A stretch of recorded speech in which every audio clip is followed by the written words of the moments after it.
సమాజంలో ఉన్న అనేక సమస్యలు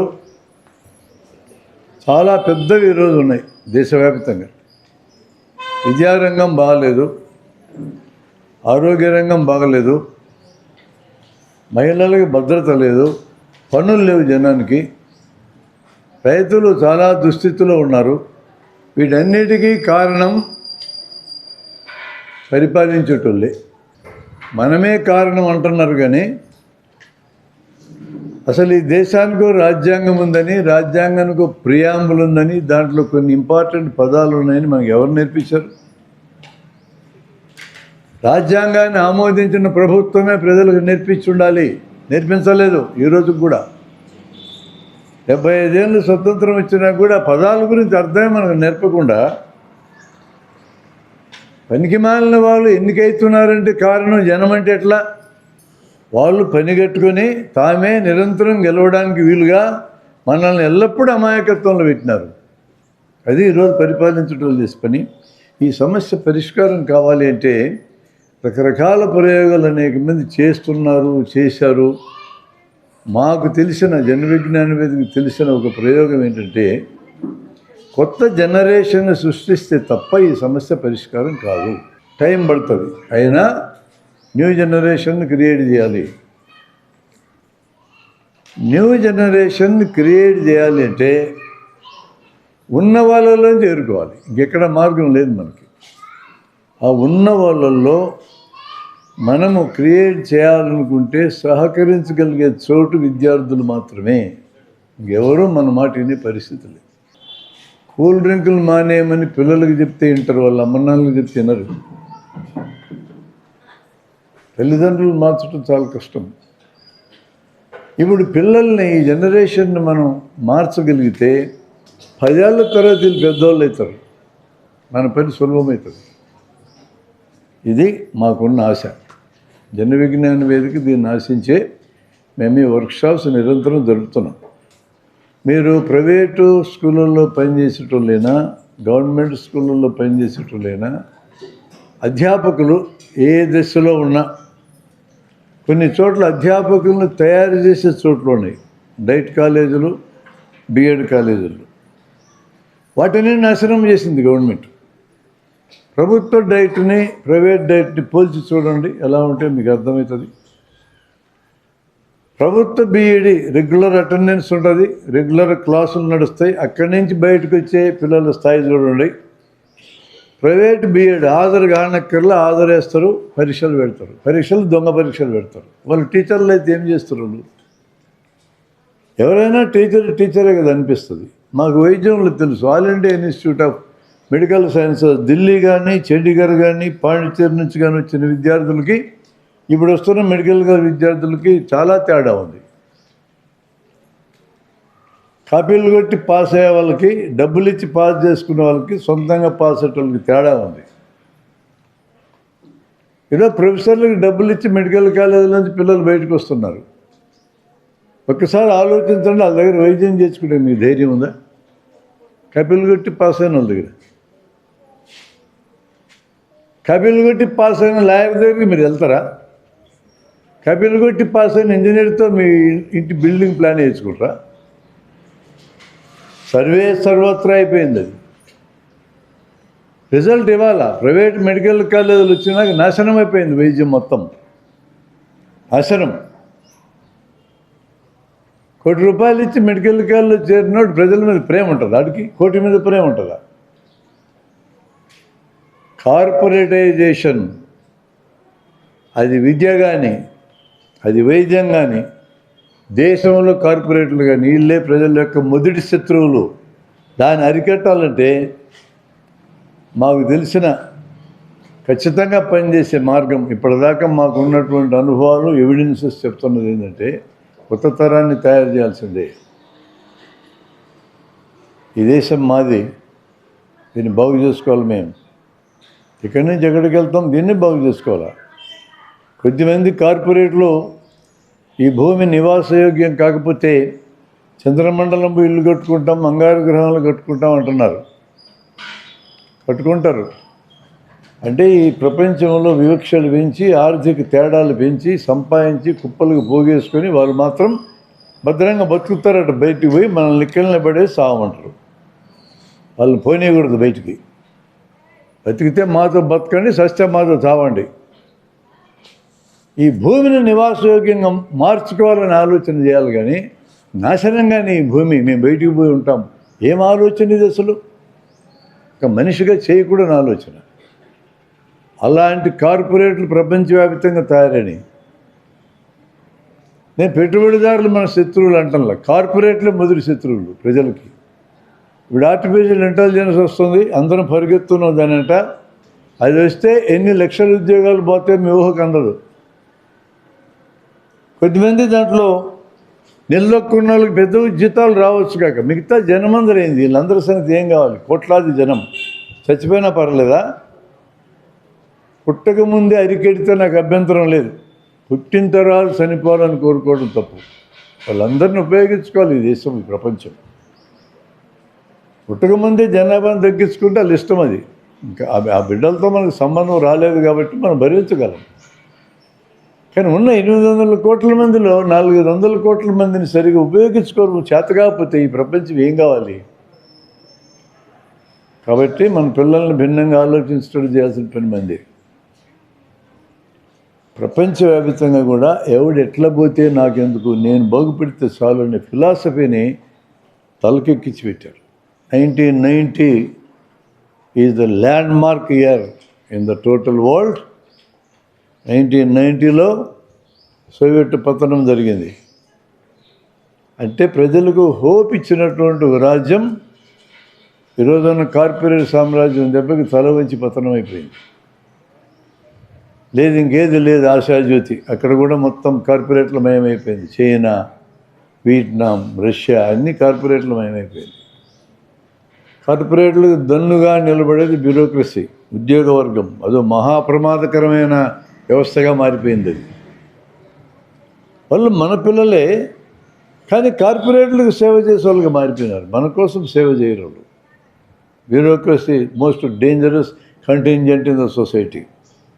మన పక్కనే తిరుగుతుంటారు వాళ్ళు. ఒక ఎంఆర్ఓ మన పక్కనే ఉంటాడు, ఓ రిజిస్ట్రేషన్ ఆఫీసులో సబ్ రిజిస్టర్ మన పక్కనే ఉంటాడు. మనందరి దగ్గర వసూలు చేస్తూ ఉంటారు, అఫీషియల్గా అన్అఫీషియల్గా. పోలీసుడు మన పిల్లలే, ఇక్కడ ఉన్నప్పుడంతా మన పిల్లలు. ఆ కుర్చీలు కూర్చోగానే మారిపోతున్నాడు. 105 కంటే ఏ దేశంలో కూడా పర్పెట్రేటర్స్, జనాన్ని దోచుకు తినేటోళ్ళు అంతకు మించి ఉండరు. టాప్ 1%. ఏ విధంగా 1990 తర్వాత విపరీతంగా సంపదలు పోగు చేస్తారు. లెక్కలు బయటకు వస్తున్నాయి, ఆక్స్ఫామ్ లెక్కలు విపరీతంగా పోగేస్తున్నారు. ఏం చేస్తున్నారు వాళ్ళదంతా? చచ్చేటప్పుడు ఎంట పట్టుకెళ్ళరు కదా. ఉన్నప్పుడు తిన్నా ఎంత తింటారు? కడుపు బట్టేంత కదా తింటారు, ఒళ్ళు బట్టేంతే కదా బట్టలు వేసుకుంటారు. పడుకోవడానికి బెడ్డే కదా అడిగి కావాలా? 100 రూములు కట్టుకుని అన్నింటిలో పడుకోడు కదా. ఎవరు నేర్పాలండి ఈ కల్చరు? మనం నేర్పాలా నెక్స్ట్ జనరేషన్కి. We have to tune the new generation. అటువంటి ఒక బ్రాడర్ క్యాన్వాస్ ఎదురుపెట్టుకుని మాట్లాడుతున్నాం.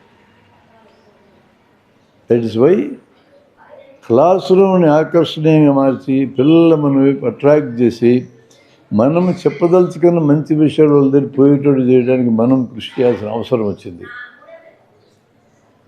1990లో new economic policy, world order మొదలైంది. సోవియట్ పతనం కాగానే ఇక మేమేం మునగాలమని విర్రవీగి ప్రపంచంలో ఉన్న క్యాపిటలిస్టులు అందరూ ఏకధ్రువ ప్రపంచం అని మాట్లాడి ఆ రోజు స్టార్ట్ అయింది. సంపద పోగు కావడం, కొంతమంది అతి ధనవంతులు కావడం, కొంతమంది అతి పేదలు కావడం మొదలైంది. వాళ్ళు ఉపయోగించుకున్న ఫిలాసఫీ ఎవడెలా పోతే నీకెందుకు, నువ్వు బాగుపడి చాలు, అందరికీ ఎక్కించినారు. ఇంకా కొంత మనకు మిగిలింది కాబట్టి మానవత్వ ఛాయలు పూర్తిగా దానికి సక్కుంబు కాలే మనం. ఈ సక్కుంబు కానటువంటి వాళ్ళే దీన్ని కాపాడాలి, మార్గం లేదు. ఇంకొక గొప్ప పరిణామం 90s మన ఇండియాలో జరిగిన పరిణామం ఏంటంటే,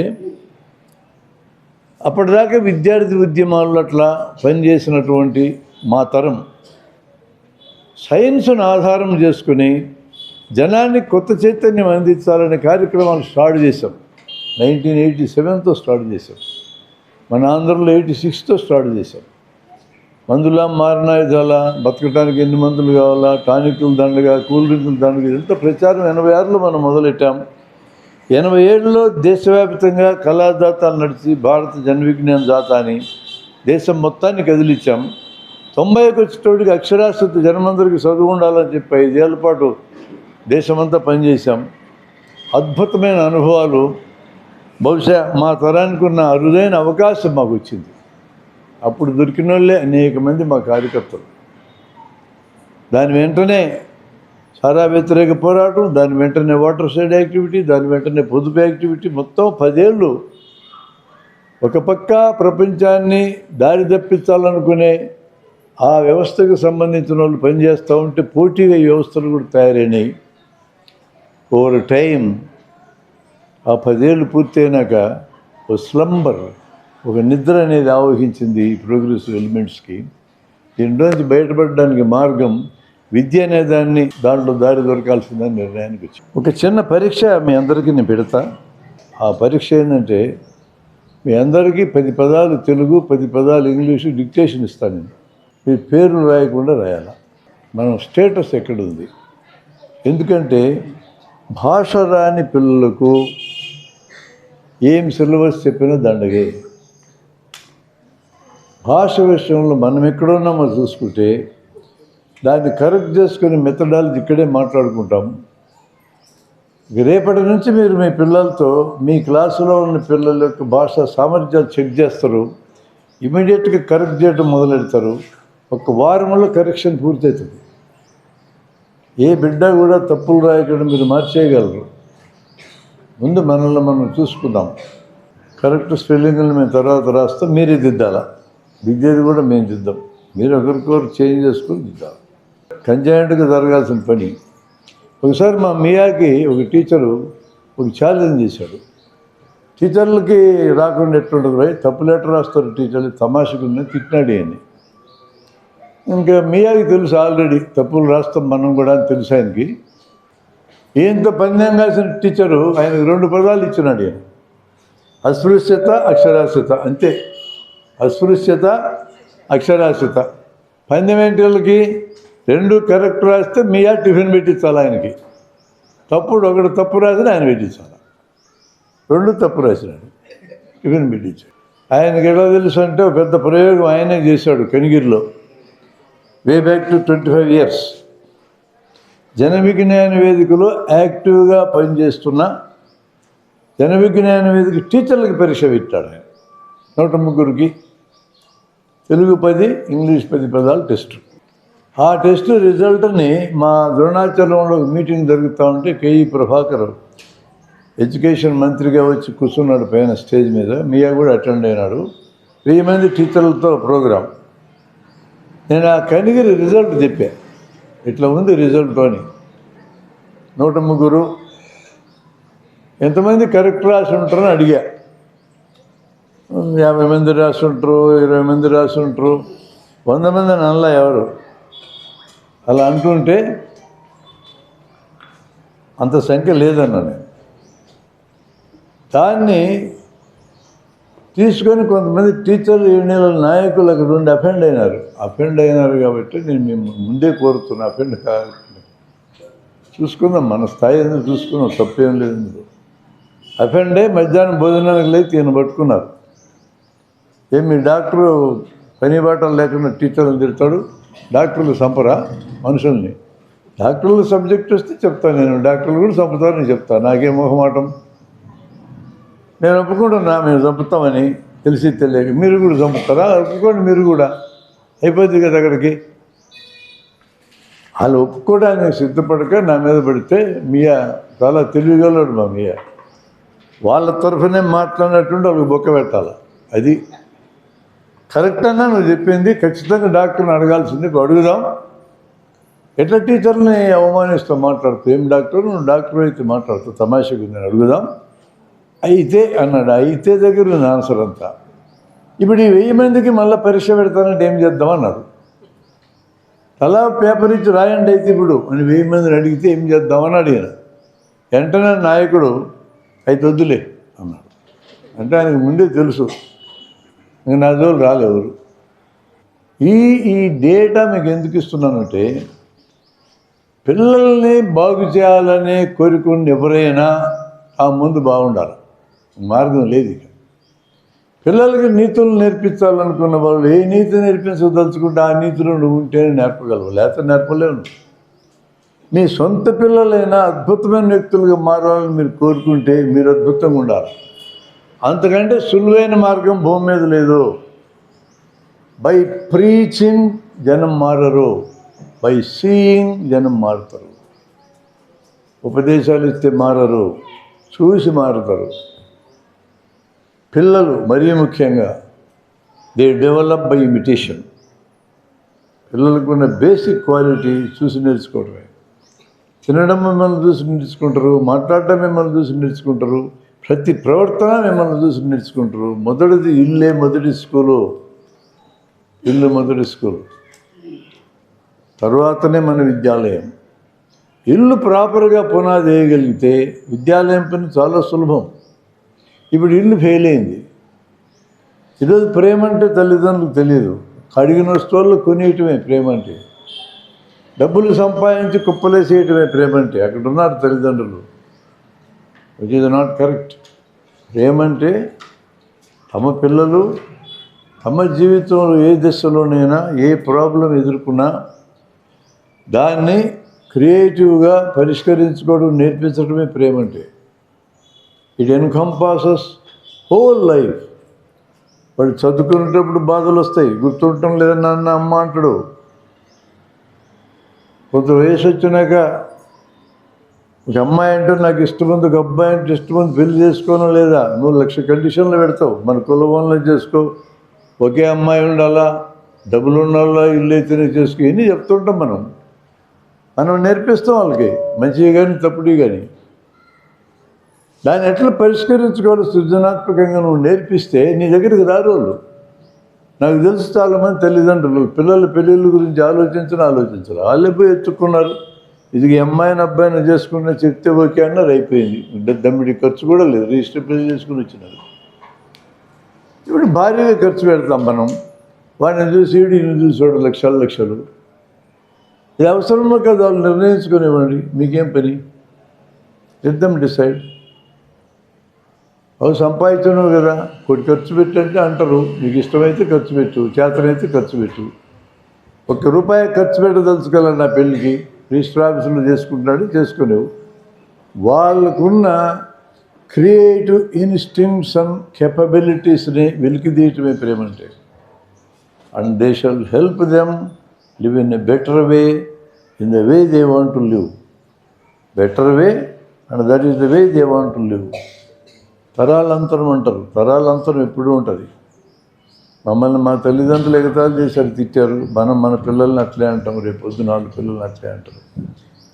రాబోయే జనరేషన్ దగ్గరికి మనం పోయి కూర్చొని వాళ్ళ ఆలోచనలు చూసి దానికి సహకరించి వాళ్ళు గొప్ప వ్యక్తులుగా మారడానికి సహాయపడటమే మనం చేయాల్సింది. That can be done by the school. ఒక టీచర్ అంటే పిల్లవాళ్ళు ప్రేమించగలిగి ఉండాలి. ఆ రోజు ఆ క్లాస్కి టీచర్ రావడం లేదంటే బాధపడుతూ ఉండాలి. స్కూల్కి సెలవు ఇస్తే ఆనందపడడం, స్కూల్ ఉందంటే ఆడవడం, ఇది స్కూల్ యొక్క ఏమి కానీ కాదు. పిల్లలు అట్లే ఉంటారు. స్కూల్కి పోయి గంటకు వచ్చాడు ఒకడు వెనక్కి, ఏమి అప్పుడే వచ్చినాం అంటే మంత్రి చచ్చిపోయాడు సెలవు ఇచ్చారన్నారు. రోజు ఒక మంత్రి రావాలి వాడి కోసం సెలవులు రావడానికి. ఎక్కడి నుంచి సంపాదిద్దాం ఎంతమంది మంత్రుల్ని? ఆ కోరిక ఎట్లా నెరవేరుతుంది? స్కూల్ లేదంటే ఏం స్కూల్ ఎందుకు లేదనేటట్టు తయారయ్యేంత అట్రాక్టివ్గా నువ్వు స్కూల్ మార్చగలిగితే ఎందుకు సెలవు కోరుకుంటారు వాళ్ళు? But you give holiday for recuperation. వాళ్ళు మళ్ళీ ఎనర్జీని ఉత్పత్తి చేసుకోవడానికి సెలవు ఇస్తాం. వర్కింగ్లో కూడా 5-6 రోజులు పని చేసి ఒక రోజు సెలవు అందుకు ఇస్తాం. పిల్లలు కూడా రిక్యుపరేట్ కావడానికి ఇస్తాం. కానీ వాళ్ళ మనసులో స్కూల్ అంటే ప్రేమ ఉండాలి, మనమంటే ప్రేమ ఉండాలి.